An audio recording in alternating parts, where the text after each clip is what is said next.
네, 오늘 말씀은 예수께 나아가는 믿음의 자세라는 제목으로 함께 말씀을 나누겠습니다. 네, 오늘 본문 말씀은 마태복음 15장 21절에서 28절 말씀입니다. 같이 읽겠습니다.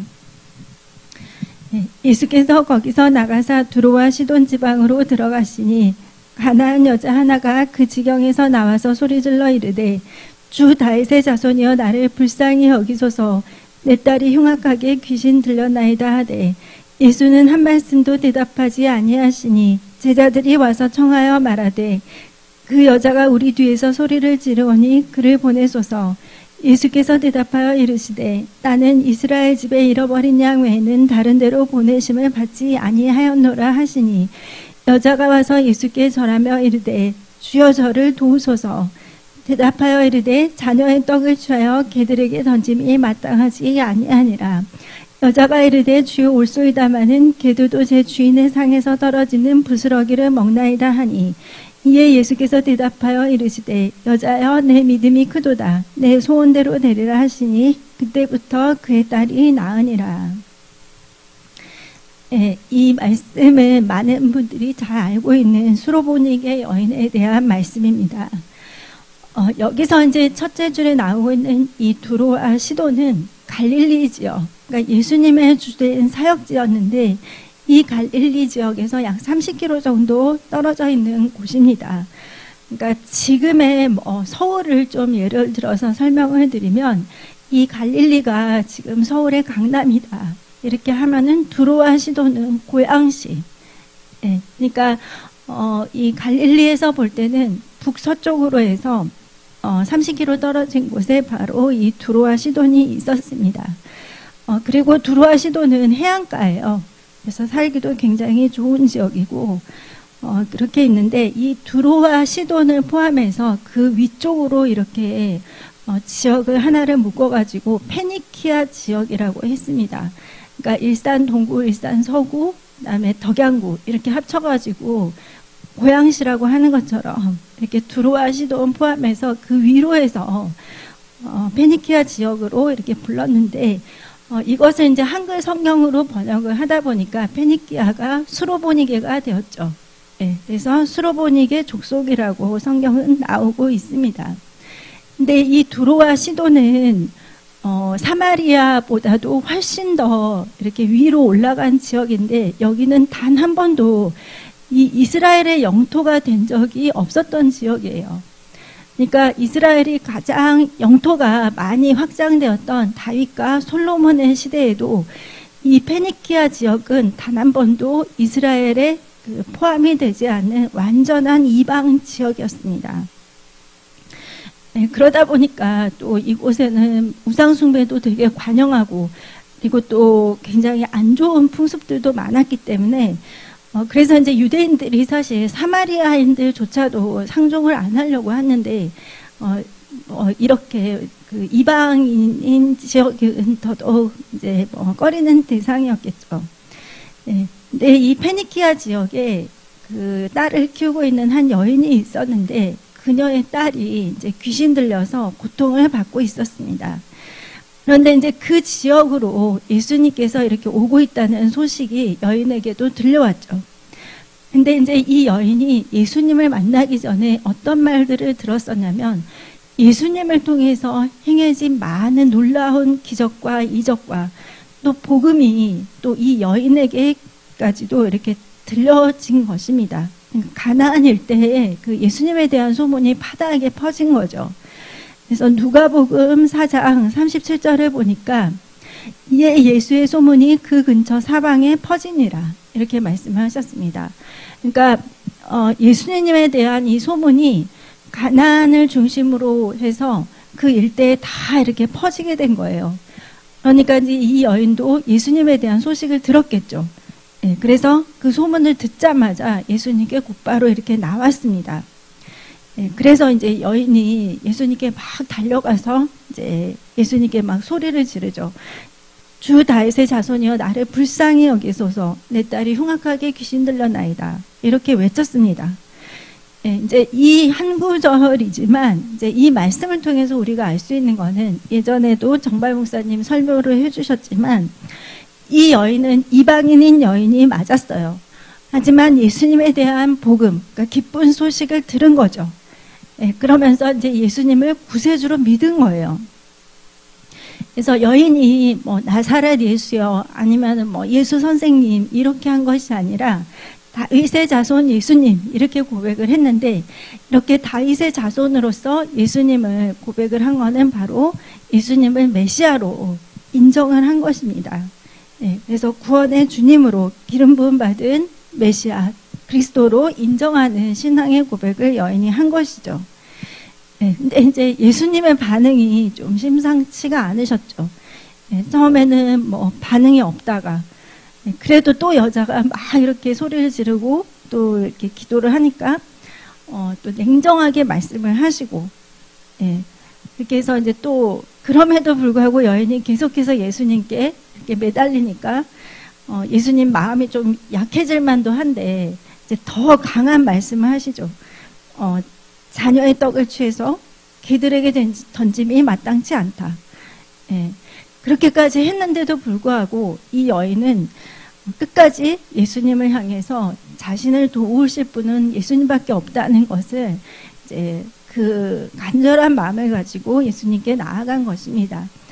그렇게 해서 이제 저희들이 이 말씀을 통해서 읽었지만 여인은 결국 기도 응답을 받았고, 그리고 여인의 딸은 나음을 받았습니다. 예, 이 놀라운 기도의 응답을 받기까지 이 수로보니게 여인이 어떠한 믿음의 그 테스트, 믿음의 과정들을 통과를 했는지 저희들이 한번 살펴보도록 하겠습니다.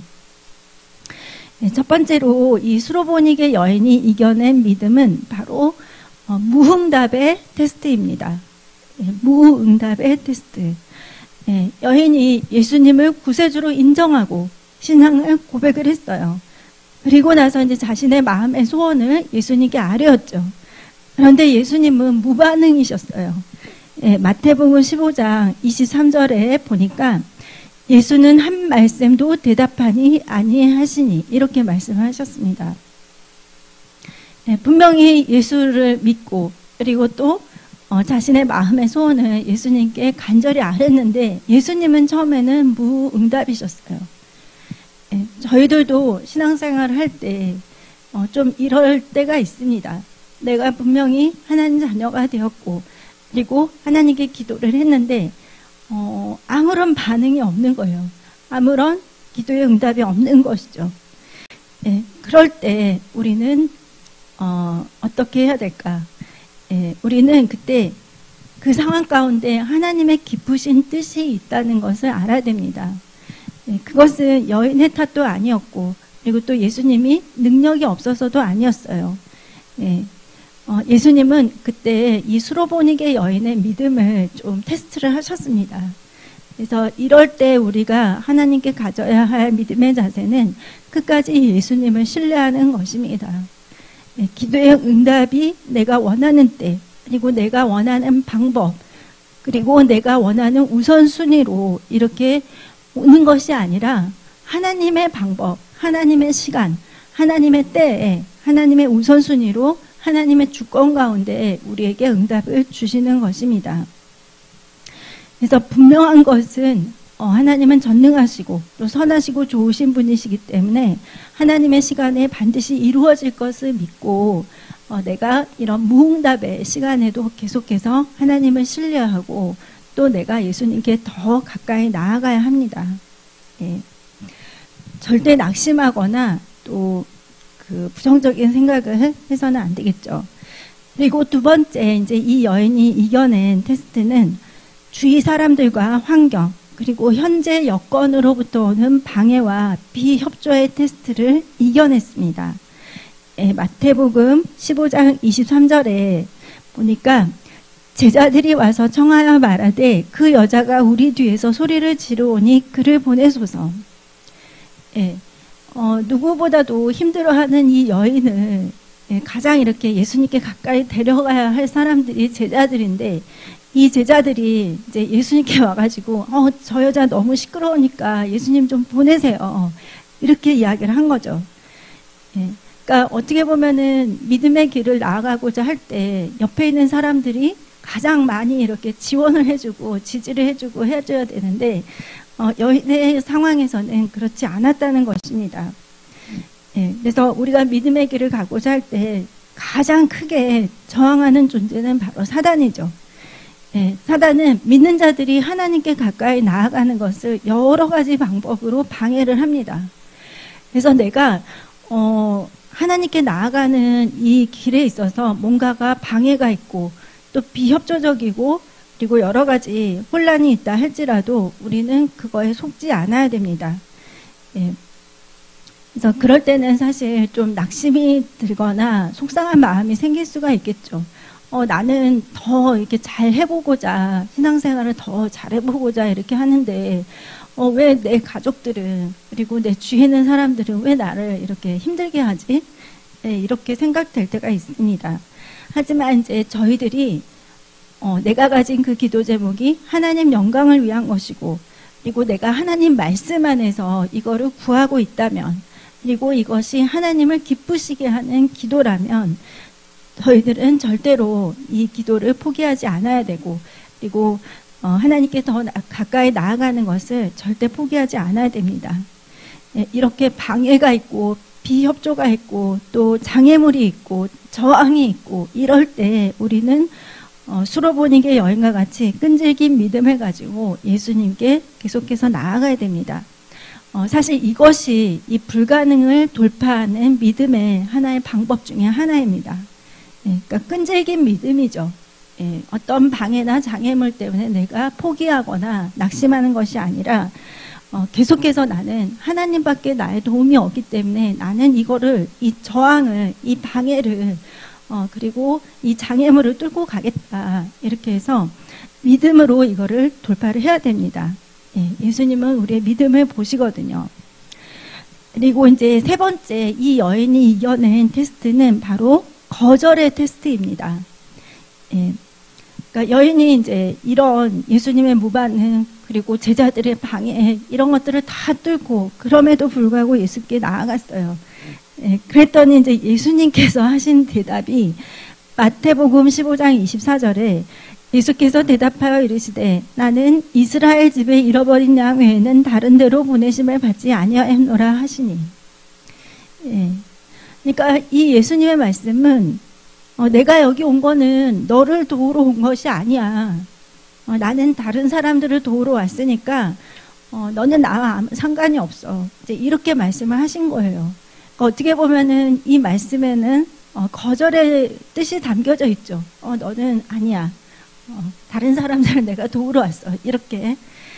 근데 이제 예수님만이 유일한 희망이라고 믿고 있었던 이 여인에게 있어서 이 예수님의 거절은 참 어떻게 보면 좀 마음이 쓰라리겠죠. 나는 정말 그럼에도 불구하고 이렇게 계속해서 찾아왔는데 예수님이 나를 이렇게 거절하셨네? 생각을 그렇게 할 수도 있습니다. 어떨 때 이제 저희들도 그럴 때가 있죠. 기도를 열심히 하고 있는데 하나님이 나한테는 이거는 허락을 안 해주시나 보다. 다른 사람들한테는 허용이 돼도 나는 안 되나 보다. 이제 이런 생각이 들 때가 있습니다. 이제 그럴 때는 이제 체념을 하게 되고 또 포기를 하게 되죠. 하지만 이렇게 체념하고 포기하는 것은 사실 우리가 믿음으로 사는 것이 아닙니다. 믿음의 사람은 그런 환경 속에서 어떻게 하느냐. 이 여인의 행동과 말을 한번 보시면 돼요. 마태복음 15장 25절에 그러니까 여인이 그런 말을 들음에도 불구하고 예수님께 어떻게 했냐면 여자가 와서 그래도 왔어요. 예수님께. 그래서 또 예수님께 절을 했어요. 예수님께 경배를 드린 것이죠. 하면서 또 이르되 또 간구를 하는 거예요. 주여 저를 도우소서.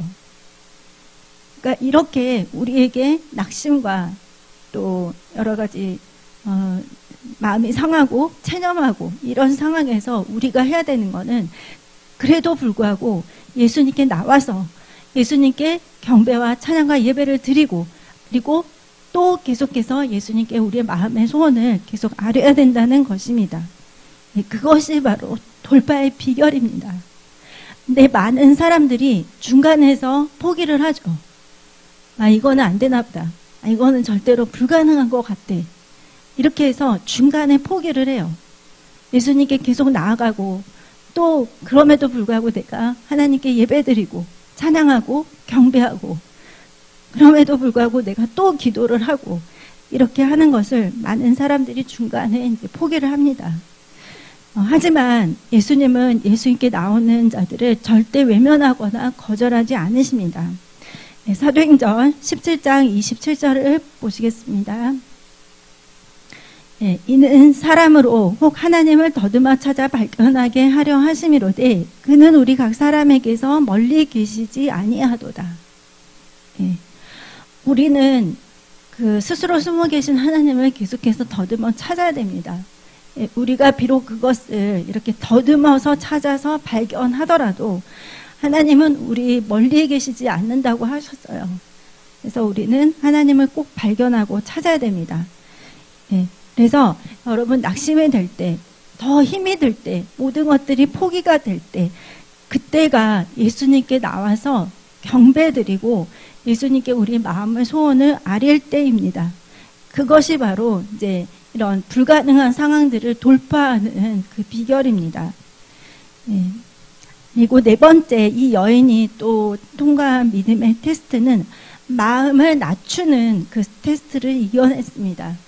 마태복음 15장 26절에 예수님이 이렇게 말씀하셨어요. 대답하여 이르시되 자녀의 떡을 취하여 개들에게 던짐이 마땅하지 아니하니라.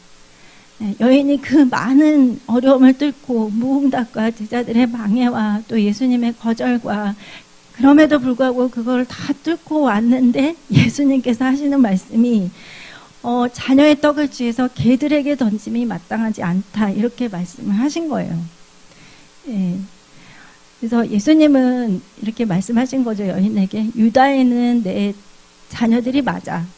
근데 이방인인 너희들은 개와 다름없어. 그래서 너는 나와 상관없다. 이렇게 또 말씀을 하시는 것입니다. 인간이 정말 견디기 어려운 시험 중 하나가 지금도 낮아져 있는데 거기에 더 낮아짐을 당하고, 그리고 여전히 내가 인정받지 못하는 그런 상황을 마주해야 할 때입니다. 살면서 이제 이게 좀 바닥이겠구나. 이거보다 더 힘든 일은 없겠지. 이거보다는 더 낫겠지, 앞으로는. 이렇게 생각을 하는데, 그 순간에 이제 또 더 힘든 일들이 생기는 거죠. 그럴 때 이제 여인이 어떻게 반응을 했냐면, 마태복음 15장 27절에 여자가 이르되 주여 올소이다마는, 이렇게 대답을 합니다. 그러니까 예수님에 대해서 반발심, 예수님 제가 정말 어렵게 이렇게 예수님 앞에 나왔는데 어떻게 저한테 이러실 수가 있나요? 이제 이런 마음을 가질 수도 있고 또 서운한 마음이 있을 수도 있겠죠. 하지만 여인은 겸손하게 예수님의 말씀을 받아들였습니다. 그러면서 이제 여인이 예수님께 말씀을 드린 거죠. 네, 저는 이방인이고 정말 개와 다름없는 낮은 자입니다. 이렇게 이제 여인이 예수님의 말씀에 이렇게 대답을 한 거예요. 그럴 때 이제 욥기도 이렇게 말을 하고 있거든요. 욥기 22장 29절의 말씀을 같이 보시면, 사람들이 너를 낮추거든 너는 교만했노라고 말하라. 하나님은 겸손한 자를 구원하시리라. 그러니까 하나님이 어떤 환경에서, 상황 가운데서 좀 나를 낮추실 때가 있어요. 가정이나 직장이나 학교나 교회나 이런 곳들에서 사람들과의 관계에서 이렇게 나를 좀 낮추실 때가 있습니다. 그렇게 이제 낮아질 때 저희들은 이제 일반인들의 반응은 저는 그런 취급을 당할 사람이 아니에요. 저는 이런 사람이에요. 저는 이렇게 해서 이렇게 훌륭한 사람이고 이런 경력도 있고, 그러면서 이제 어떻게 해서든지 인정을 받고자 막 하죠. 근데 이제 성경적인 방법은 사람들이 너를 낮추거든 너는 교만했노라 말하라. 그러니까 그런 상황들을 그냥 내가 받아들이고 인정을 하는 거예요. 겸손하게. 근데 하나님은 겸손한 자를 구원하시리라 이렇게 말씀을 하셨습니다. 그러니까 우리를 낮추실 때 그것은 하나님이 우리를 겸손케 해서, 겸손은 또 존귀의 앞잡이거든요. 그래서 우리를 존귀한 자리로 이끄시기 위해서 하나님이 우리를 낮추는 그런 시간을 갖는 것입니다. 그러니까 낮아질 때 많은 생각들이 들죠. 내 잘못인가? 내 환경이 잘못됐나? 내가 이거를 다른 환경에서 있어야 되는데 내가 괜히 여기에 머물렀나? 이러면서 여러 가지 생각을 할 수가 있는데, 하나님은 그때 우리를 겸손하게 하시고 우리를 존귀한 자로 만들어 주시기 위해서 그런 환경도 허락을 하십니다. 그래서 여자가 이제 예수님께 고백을 한 거죠. 주여 올소이다마는, 그러면서 27절에 개들도 제 주인의 상에서 떨어지는 부스러기를 먹나이다 이렇게 고백을 합니다. 네, 그러니까 이거는 뭐냐면 여인이 저는 개나 다름 없습니다. 맞습니다. 그런데 이 개들도요 주인의 상에서 떨어지는 그 부스러기라도 좀 먹습니다. 그러니까 예수님 저에게 그 부스러기 같은 그 은혜라도 좀 부어주세요. 이렇게 겸손하게 간구를 한 것입니다. 예. 우리가 하나님 앞에 기도하고 간구하는 마음의 자세는 이렇게 겸손해야 됩니다. 예. 근데 많은 사람들이 또 어떨 때는 내가 받아야 될 거 당연히 주세요 하나님 이렇게 요청을 하죠.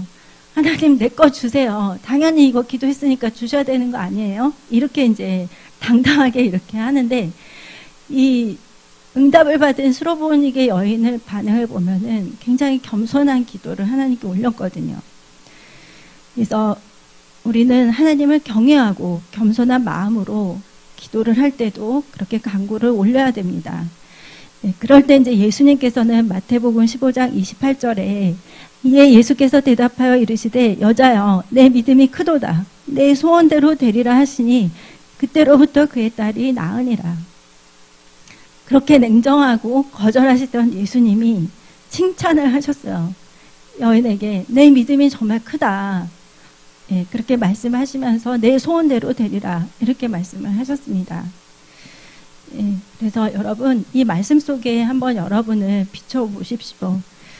저도 이 말씀을 항상 읽을 때마다 이 여인의 믿음이 정말 대단하다고 느껴지는데, 또 이제 기도하고 간구하고 또 내가 어려운 상황 속에 있을 때, 거절의 상황 속에 있을 때, 무응답의 상황 속에 있을 때, 나는 어떻게 했나? 주의 환경이 나에게 협조적이지 않고 모든 것들이 나에게 등을 돌릴 때 나는 하나님 앞에 어떤 반응을 보였나?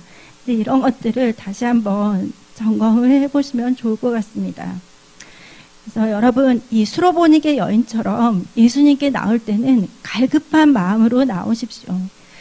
신앙생활을 오래 할수록 매너리즘이나 또 의무감이 아니라 우리는 더 주를 찾게 갈급한 심령이 돼야 됩니다. 요한복음 2장에 보면은 하나님이 너의 처음 사랑을 회복하라고 하셨잖아요.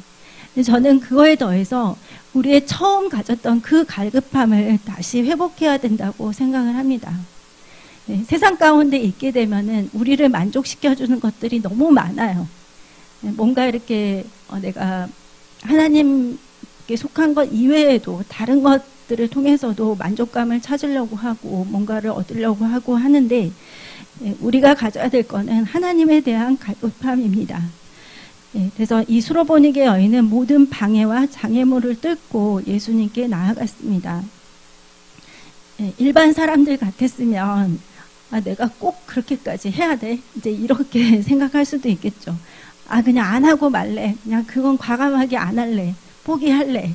이렇게 할 수가 있는데, 이 여인은 끝까지 하나님께 나아갔습니다. 그래서 시편 42편 1절에 하나님이여 사슴이 시냇물을 찾기에 갈급한 같이 내 영혼이 주를 찾기에 갈급하니이다. 사슴이 뭔가 목적이 있어가지고 이 시냇물을 찾은 것이 아니라 생존을 위해서이죠. 목이 마르면 견딜 수가 없으니까 오직 이 물을 찾는데 전심전력을 하는 거예요. 그것처럼 우리도 우리 영혼이 살아나려면 주를 찾기에 갈급해야 됩니다. 하나님을 찾는 것이 뭐 다른 내가 뭔가를 성취하기 위해서 얻기 위해서 이런 것이 아니라 예, 우리 영혼이 살아나려면 주를 찾기에 갈급해야 됩니다. 그리고 또 우리는 간절한 마음으로 예수님께 나와야 됩니다. 예, 이 여인이 처한 상황을 보면은 아직 응답이 없고, 그리고 또 정말 하나님이 침묵하신 것처럼 보였죠. 예, 그리고 또 주위의 모든 환경과 사람들이 나를 협조해주지 않고 방해를 했어요. 그리고 예수님은 점점 더 냉정하고 또 뭔가 마음에 상처가 되는 듯한 그런 말들로 나에게 거절을 하시고 또 나를 낮추시고 이렇게 하셨어요. 그럼에도 불구하고 여인은 나를 도우실 분은 예수님밖에 없습니다.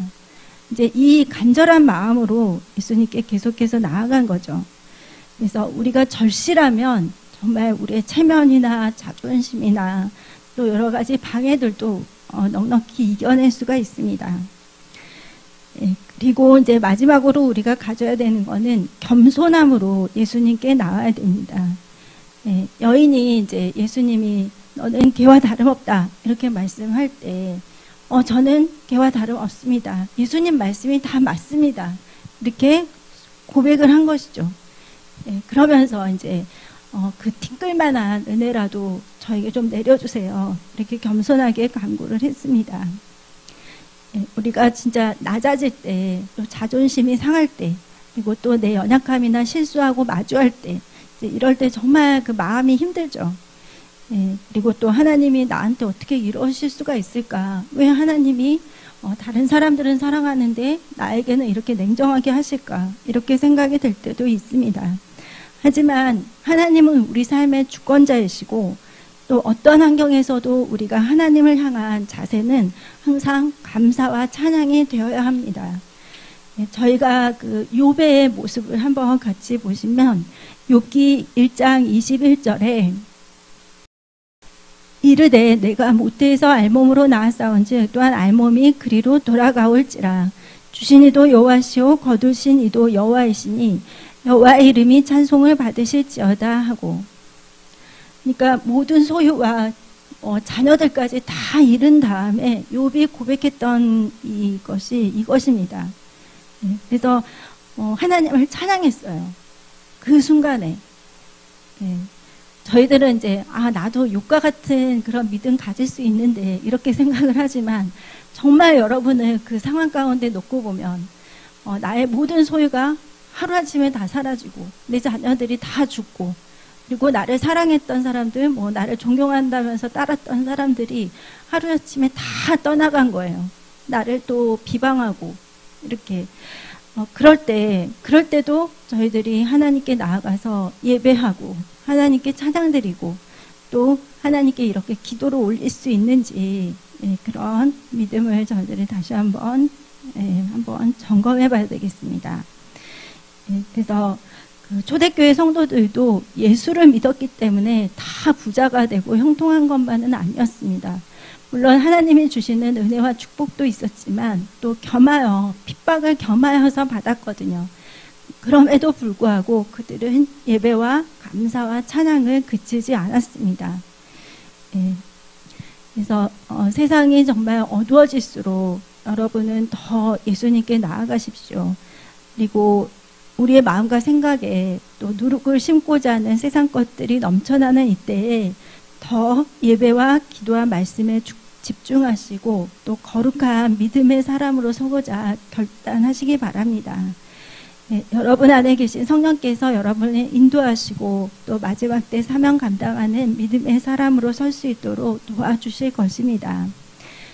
예수님께 더 갈급한 마음으로, 더 간절한 마음으로, 또 더 겸손한 마음으로 나아가서 매일매일 주 예수님을 만나고 또 그분의 임재 안에서 승리하는 여러분이 되시기를 예수님의 이름으로 축복합니다. 기도하겠습니다.